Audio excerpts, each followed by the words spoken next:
Evening, those of you who are joining us from all over the world and paying attention to our press briefing here at the Tobago Emergency Operations Center at Fairfield Complex in Scarborough.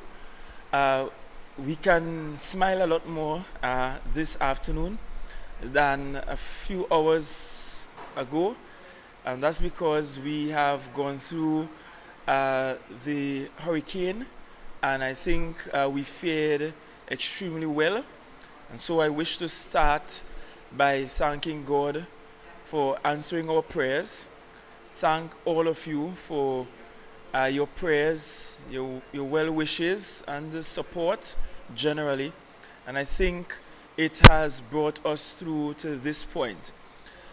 Director Stewart and myself, we are going to go through with you some details insofar as updates, some details insofar as the incidents across the island, and of course, I will end by sharing with you what steps we are going to take as an island for the rest of today and into tomorrow. So I will start with Director Stewart, who will speak to the kinds of incidents we have treating with at the moment and the direction of our operations here at the Emergency Operations Center will take. So, over to you, Director Stewart. Good afternoon, all of Tobago. Good afternoon, all of Trinidad and Tobago, and to the wider public, wherever you may be. Rightly said, we are a smiling bunch based on how our face looked yesterday while doing these press briefings. Certainly, what can one point to that may be responsible for all of that is because Beryl may not have been harsh to us as we were expecting it to be, her to be. But saying so, we recognize it is still early. Throughout the day, during our activation, we saw a number which is growing steadily at 102 reports so far. We expect those reports to probably increase by about 50% if we were to keep abreast of what normally happens in these situations. In terms of the widespread damages, we would have seen 24 villages across the island being impacted. The eastern end of the island seemed to be that area of received the brunt of the weather in terms of the severity of the incidents starting as early just after midnight and early this morning. The numbers continue to grow. We know that at 11 a.m. Hurricane Beryl was centered and located some 65 kilometers east of Grenada, and that's the type of good news that we want to share, that we think that it is all behind us now. But while we had anticipated a rainfall to the extent of 150 millimeters, we have not realized that level of rainfall as yet. Is there going to be that amount of rainfall? We feel no. The hazards that impacted us saw fallen trees taking the climb in terms of the numbers of fallen trees, a wide number of fallen trees. We had no fatalities, no injuries. We had one structural damage that was really in terms of road blockages. We saw 7 road blockages, inclusive of that which took place in Bloody Bay, Castara, Arnosville, and a few other areas. Also, we recognize that there were, just early this morning, we saw power outages, and those are power outages in 15 areas, inclusive of Lescotto, Frenchfield, Castara, Mount St. George. Charlottesville was one of the first areas that we were hit in an area called Campbellton. And however, based on our meeting today, which was our post meeting when we met, the TNTech reps will provide us with the information that they are actively trying to do restoration. There may be pockets still in some areas that would have lost electricity, but generally in every village, I think there is a full restoration, and what we have is just pockets within those areas that may be affected at this time. Emergency shelters. We saw the activation, even though we would have asked for all the shelters to be open. But again, based on the impact and the response, we saw only 16 shelters had to be activated. We had just about a total of 145 persons that were considered to be shelterees. Out of that, 3 or 4 families, we will have to consider moving them to other places so that we can return those buildings to normalcy as quickly as possible. And that being said, we expect that shelters will be closed based on the discussions and the executive decision made by the chief. So we have 5. So we have 5 families that we have now learned that we have to really take care of, and that will be done in a particular way where we'll take care of those families going forward. So we are very pleased. I want to especially thank those stakeholders, our collaborators, members of the Trinidad and Tobago Defense Force. I want to thank, this message needs to be extended to straight up the line in terms of the ODPM who would have engineered the whole aspect of allowing us to pre-position these feet or foot on the ground or boots on the ground, so to speak. We have seen that technique work quite well for us today, where we are able to respond immediately as soon as we got the go clear. Those teams are still outside in the field doing work. We have some roofs that needs to be repaired, and we have some trees that needs to be cut up cleanly, and make the roadway as clear as possible. DIQUD, we want to thank them very much for their work, ensuring that our thoroughfares, based on the strategy that we would have employed to pre-position equipment in a particular manner, that was done, and we saw it working well for us in the response. The other utilities did their work well as well. The TSTT, Digicel, we want to thank those persons who participated. Health, especially the TRHA, we cannot thank them enough. Not only did they provide or set themselves their emergency operations center, they stood it up, and also they make sure, Chief, that their kitchen was stood up for us as well. So they were able to feed us throughout the period, and we really thank them for that very much. And how can I forget the chief administrator and her team? They came through and helped us with the procurement process, which went quite well, and we know definitely that it will continue to be so where procurement is concerned. We are not yet out of the woods. As I said, we expect additional reports to be made.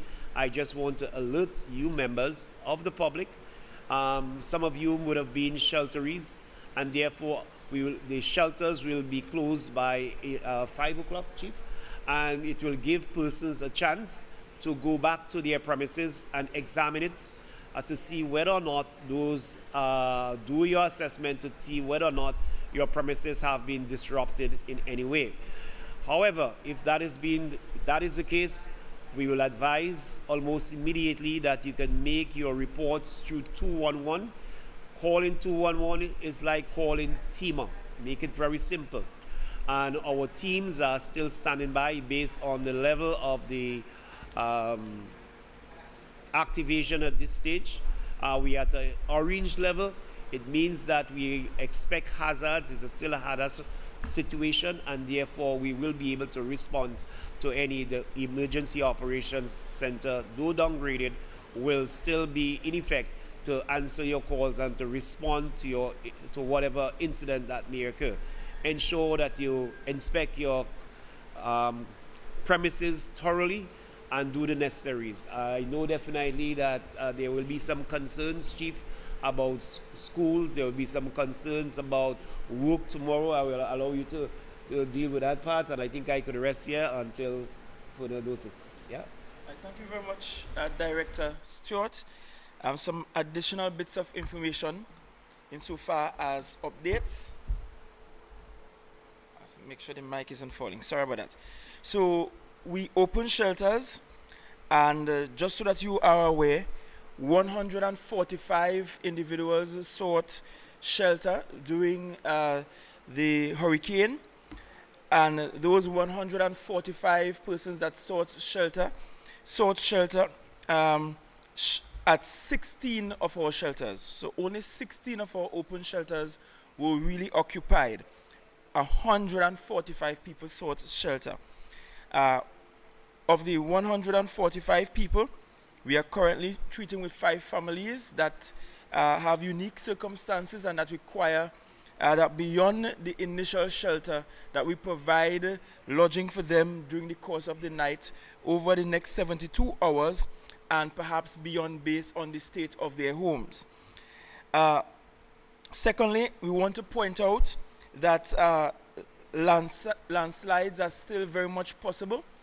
The earth is very well saturated, and so areas so prone, even in the hours post the hurricane, we can in fact have movement of the earth and of homes. Pay attention to areas where houses are waterlogged. For example, where there is the absence of guttering and water might have seeped constantly into the foundation. There's a possibility that some of those homes can now be pushed off mountain sides. So pay attention to that. You heard that we have 102 reports and counting. Please bear in mind that the majority of those reports are either roof related or fallen tree related. We have to date at least 11 fallen trees on houses based on reports that we have, and generally we have 30 roof related reports. TRHA, during this hurricane up until 2 p.m. this afternoon, Scarborough General Hospital accident and emergency only saw 3 individuals, only 3, and the Roxborough Hospital accident and emergency only saw 2 individuals. Currently at Scarborough General Hospital, we have 66 patients resident in the hospital, and at Roxborough we have 3. Please note that both Roxborough, Scarborough hospitals, that they return to regular service as of tomorrow. More than that, our health centers also return to regular service tomorrow. Where Tiantec is concerned, Tiantec received beyond the 15 we received here at TIMA, but Tiantec in total received 34 reports of outages. Between Darrell Spring to Lansome, there was a blackout in that entire area. So far, restoration has happened up until Highlands Road, and they're working on restoring the rest of that pathway leading up to Lansome. So if you are between Highlands Road and Lansome and you're without electricity still, please note that Tiantec is actively working on restoring your electricity. From Richmond to Hermitage on the east, also without electricity, and that work is continuing. So of course, if you're in Charlottesville, chances are you're still without electricity at this time. But Tiantec is actively working on restoring electricity in the area between Richmond and Hermitage. In the Corland to Scarborough area, including Prospect and Bethel, most of that area has been restored. There are a few pockets in some areas like Lekoto and Blackrock and Annosvale that are without electricity at this time. However, Tiantec is working all around these areas, trying to restore electricity before nightfall. In some instances, electricity will be returned after dusk this evening. But bear in mind that Tiantec staged or placed valuable equipment in strategic locations so that they could respond quickly. And that's why they were able to ensure that we restore the electricity. Please also bear in mind that TSTT is currently doing their own reconnaissance, so they are actively driving around the island as we speak. That is TSTT. They already drove all the way around up to Charlottesville, and they are making their way around Lansome and coming out down the north coast. So TSTT is systematically ensuring that all of their lines are up and working. Where the Division of Infrastructure, Quarries and Urban Development is concerned, we wish to say a big thank you. In this urban area, they cleared Shervan Road, they cleared the highway, they cleared Annos Vale.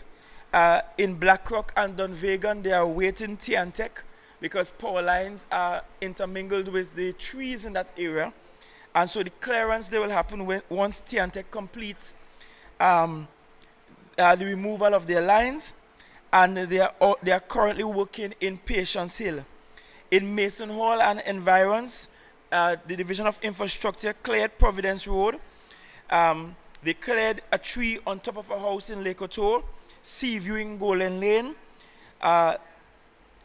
Kokowati. They're doing some work in Kokowati, and they are on their way to Englishman's Bay in Palo Tuvier. In the Roxborough district, the main road remain cleared. The rivers and waterways in Roxborough district is at 20%, so there isn't a threat to flood along Renaissance or the hospital. The team is heading through the link road from Roxborough to Bloody Bay, and so they are systematically ensuring that that roadway remains clear. In the Roxborough district, they cleared at Turpin Bend Corner, they cleared at Dr. River area. There's a team currently at Flagstaff doing some clearing, and they are currently mobilizing lighting towers for all sites around the island so that the Division of Infrastructure will work throughout the night.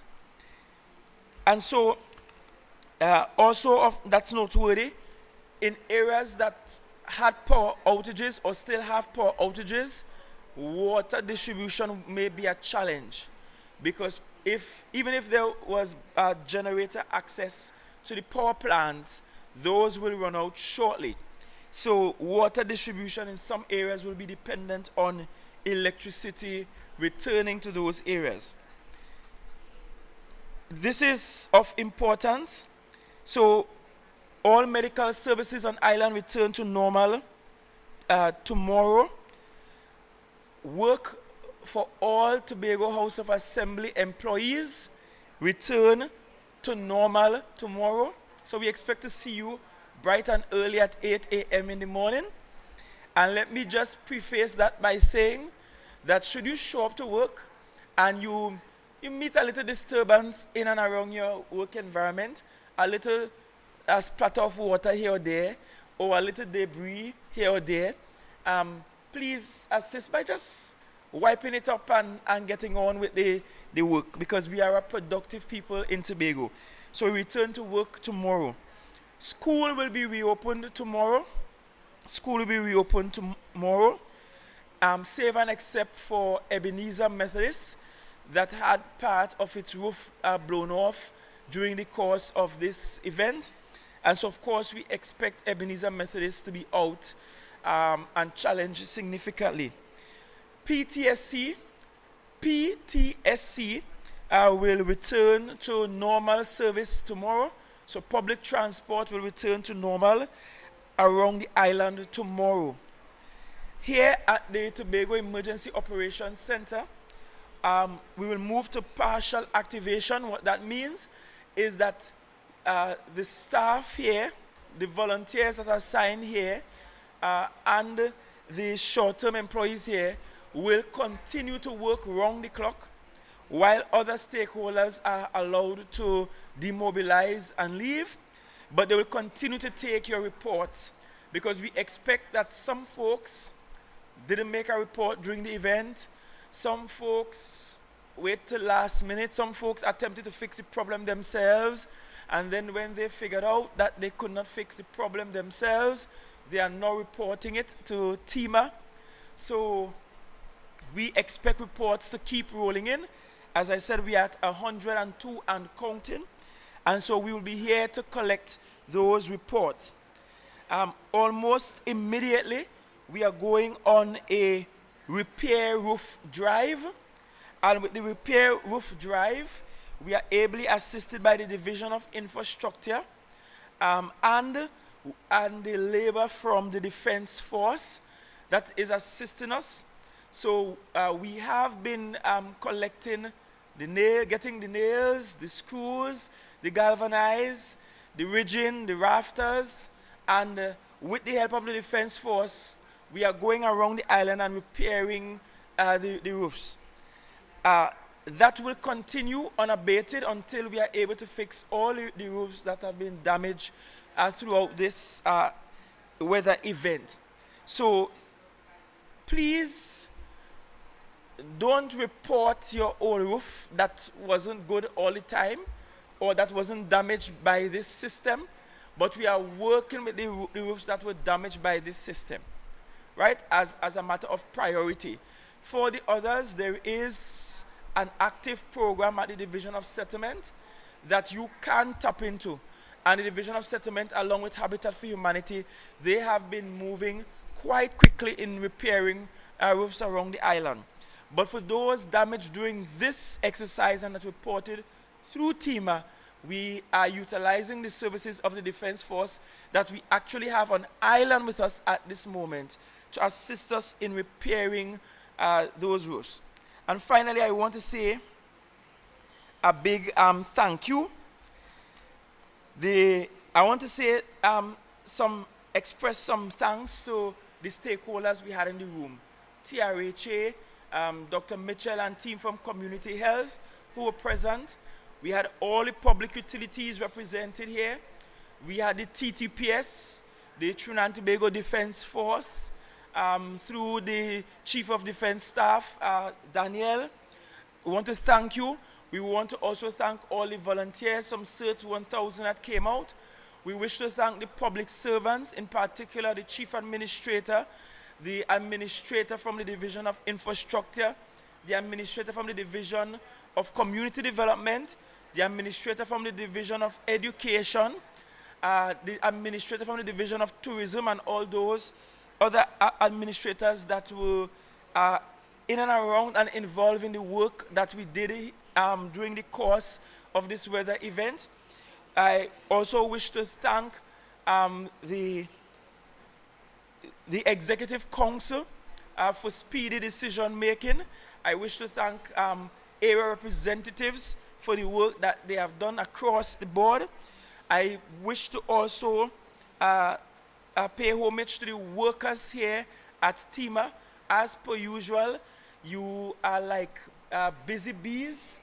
I wouldn't normally the beehive operates around a queen bee, but they operate around a king bee here. So they are like busy bees getting the work done and ensuring that we keep this hive called Tobago well oiled and working. So thank you all. I wish to express gratitude as well to the Ministry of National Security and the Minister of National Security who called and who also was part of our conversations, and of course ODPM that is under the Ministry of National Security. I wish to thank the Ministry of Rural Development and Local Development and and Minister Alwari who was also part and parcel of our conversations here. I wish to also thank the Met Services, the National Met Services, and Mrs. Decoteau and what's Travis' surname? Gardner, Mr. Gardner, who continuously worked with us, and all the other stakeholders. Thank you very much. This is how we manage natural disasters. And again, above all, we say thanks to God for answering our prayers. And we pray, God, that He answers the prayers of our Grenadian and Vincentian families who at this time facing this direct threat. So we'll take the questions from members of the media at this time. Thank you very much. Hi, Aisha, Tobago Channel 5.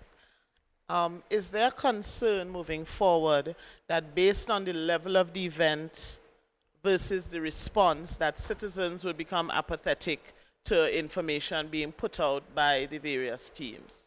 That is a concern. As a matter of fact, I think citizens were already apathetic because the last time we were hit majorly by a hurricane close to this magnitude would be 1963. We escaped Hurricane Ivan to a large degree, and our families in Grenada were badly hit. We were skirted by Emily and others, and I feel as though Tobagonians don't appreciate how blessed they are, and even in the blessing, I feel at times we don't appreciate the need to be vigilant once we see a natural disaster on the horizon. And from my observation, the village of Delaford took this much more seriously than anywhere else.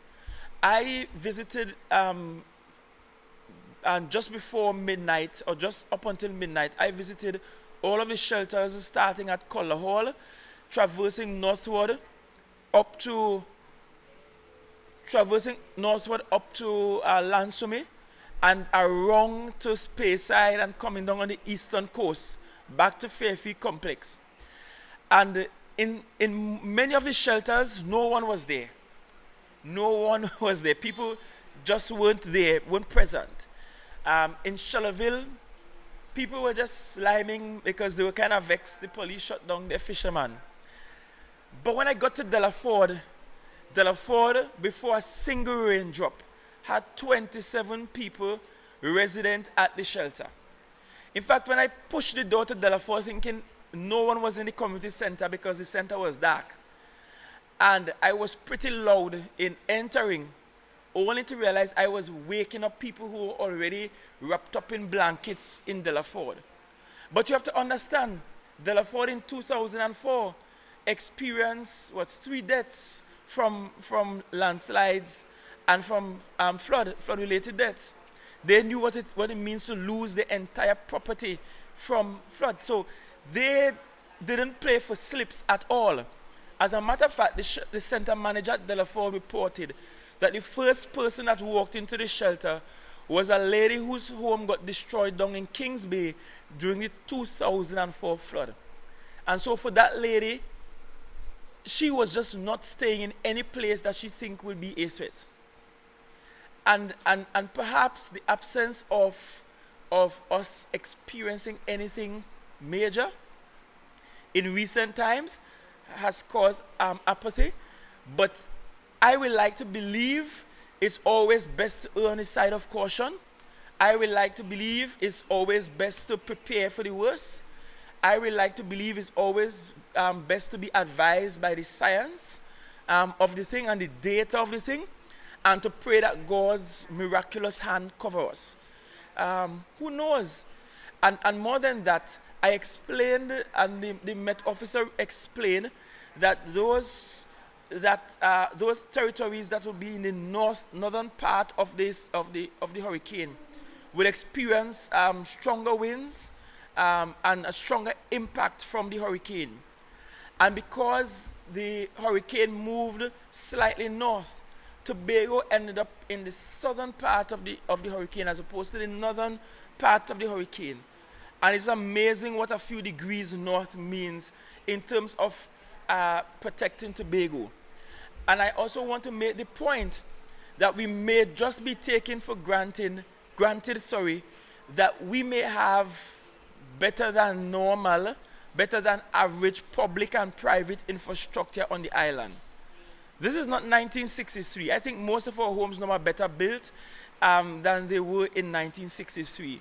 Most of our homes now may not be built of of flimsy wooden structures.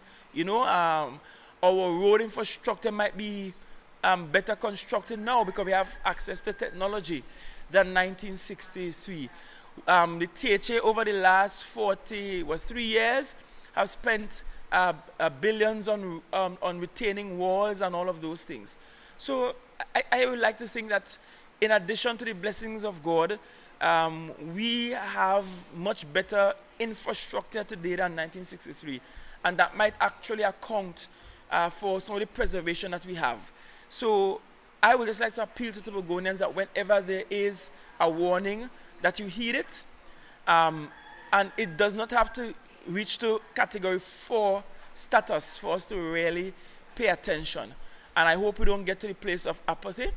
I saw one person online say that God was a Trini, but he moved to Tobago. Right? I mean, plenty of Trinis has moved to Tobago. The quality of life here is better. So if God moves here from Trinidad, that's understandable. But I don't want us to be jocular about how blessed we are and take for granted the human response that is required. On the heels of Hurricane Beryl, we have a weather system, I think it's AL96, that is expected to give us some weather coming this week. What kind of preparation is going to be in place for that, especially after Beryl and the water that we had? Well, that's why we are having a partial activation here, because we expect if another weather system is coming with a whole lot more rains, then we had a set of rains from the trough that occurred previously. So it's essentially 3 back-to-back systems we're dealing with. That landslides become more prevalent, more possible rather. So we are preparing for that. The IQUD remains on high alert and TIMA remains on high alert. And my final question, did anything happen with the vessel at Cove? Any movement? I'm glad you asked because I had it in my notes and I forgot to mention it. And we do have some video footage, I believe, that we can share because we did a reconnaissance at the vessel, and the reconnaissance at the vessel showed that the vessel did not move significantly, as it did not move out of place. The bobbing up and down of the vessel, of course, that happens on a normal day with rough seas, and so that happened in this instance. TNT Salvage more or less had removed all of the oil material from inside the vessel, and what they did not remove, I guess, had leaked out and went its way.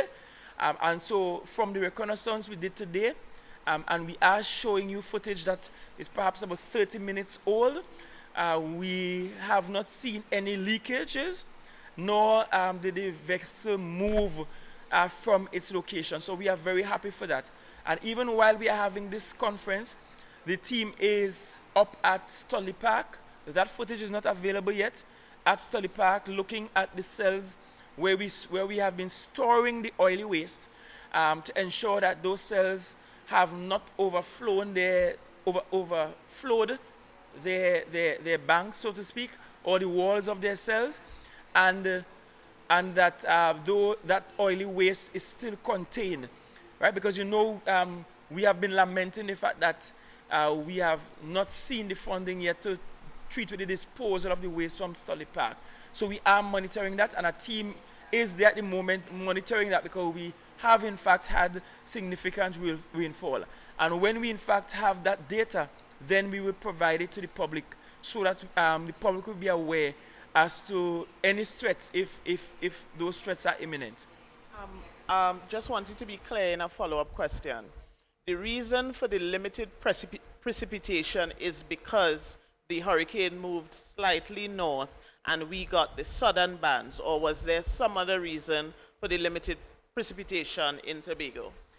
Well, I don't know if the precipitation was that limited, to be honest with you, because the levels of precipitation we had is above what we will have on a normal day of rainfall. But yes, in large because of the slight movement of the system a bit northward, it allowed for Tobago to be spared a lot of the weather systems associated with that. But we did in fact have some strong winds. We did see one or two fisher folk in some challenges. And I should add that when I spoke with Mrs. Decoto a short while ago, she pointed out by 8 p.m. tonight, we should see calmer seas. And so the fisher folk should be able to return to their trade tomorrow, bearing in mind that we will have some gusts of winds that will come tomorrow and the hours thereafter. Mr. Chief Secretary, any cost factor at this time? The question being asked by Elizabeth Williams is the question of cost factor. We do not have a cost factor at this time because, as you will well imagine, we just have the raw reports. And that cost factor, perhaps closer to the end of the week, we could have some rough calculations done as to the cost factor. Maybe I could expand on that by informing it is standard operating procedures that immediately after this we had discussions with the engineering folks at the IQUD and also the Trinidad and Tobago Fire Service along with CIT. They have started what you call rapid damage assessment. That will move to a point where we'll do detailed damage assessment by way of engineers visiting some of these confirmed properties that have been damaged and do a cost analysis, and that will influence what happens going forward in terms of to be able to answer your question precisely whether or not that there is the cost and what the cost is of damages. All right. So thank you very much. Again, I wish to thank everyone who participated in this exercise. And I'll say one more thing. Well, two more things. One, we're thanking, of course, those who prayed and the Most High God. Two, every time we have these incidents and we activate like this and we are able to come away happy that we did not suffer extreme damages, I want you to see this as dress rehearsal. And I'm very serious about that. See this as dress rehearsal.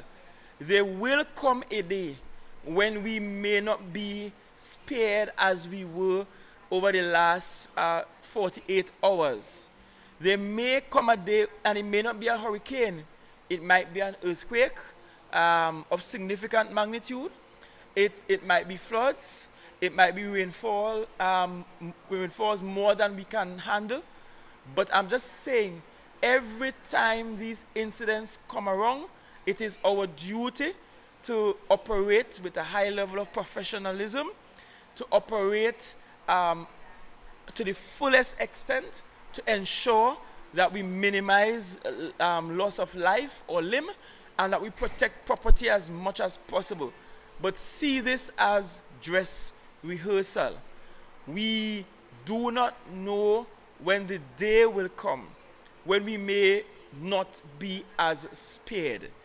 For now, we walk away happy and thankful to the Most High that we don't have major damages. And we pray for our Caribbean neighbors. I see all the way up to Jamaica, they have begun preparing. And we don't know what Beryl will do as she plummets to the Caribbean. But remember, this is an overactive hurricane season. It's an opportunity for you to ensure you have your batteries, your torchlights. Please take the batteries out of the torchlight. Don't allow the batteries to go bad in the torchlight. Store your canned foods, store your documents well. Ensure you have water put aside. If your roof survived this and you know your roof had some problems, now is a good time to buy the flash band to nail down what needs to be nailed down. Please do what you must to prepare for the next weather event. We have an overactive Atlantic storm period, and I figure that we will see each other very often here at Fairfield Complex. We will be here very, very often, members of the media.